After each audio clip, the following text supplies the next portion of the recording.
माझ्या पोरांना लय धोका, माझ्या नवऱ्याला धोका, आम्हाला त्यांच्यापासून लय भीती वाटत. अजून पण त्यांची टोल्या तिथं बस, मला लय बाहेर निघूशा पण वाटत नाही, लय भीती वाटत. यांना टेबल जामीन झाला हे लोक, त्याच्यानंतर सुद्धा हे लोक आम्हाला वारंवार धमकी देत आहेत, तुमची मर्डर करू, तुम्हाला मारू. वारंवार तिथे गुंड फिरत आहे, तुम्ही बघितले सीसीटीव्ही फुटेज मध्ये.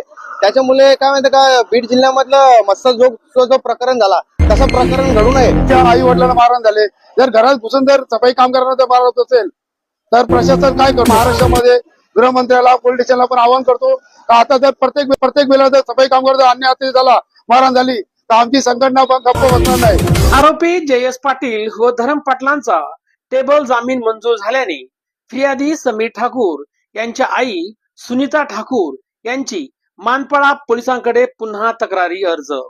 माझ्या पूर्ण फॅमिलीच्या जीवितास धोका, नवीन स्वतंत्र FIR दाखल करा, केली मागणी. समीर ठाकूर म्हणाले, आरोपीकडून माझ्या जीवितास धोका, स्वतंत्र FIR दाखल करा, अन्यथा बीड जिल्ह्यातील मसाजोग सारखी घटना सोनारपाडा गावात घडू शकते, केली भीती व्यक्त. तर सफाई कामगार संघटनेचे अध्यक्ष भारत गायकवाड म्हणाले, KDMC कर्मचाऱ्यावर हल्ले आता खपून घेतले जाणार नाहीत. गृहमंत्र्यांना दिला निर्वाणीचा इशारा. तर तपास अधिकारी बनसोडे म्हणाले, टेबल जामीन झालेला नाही, आरोपींना पाठवली नोटीस. भारतीय न्याय संहितेच्या नवीन कायद्यानुसार आरोपीस अटक करू शकत नाही, दिले ऑफ कॅमेरा स्टेटमेंट.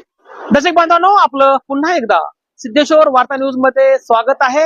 आता आपण मानपाडा पोलीस स्टेशन मध्ये आलेलो आहोत.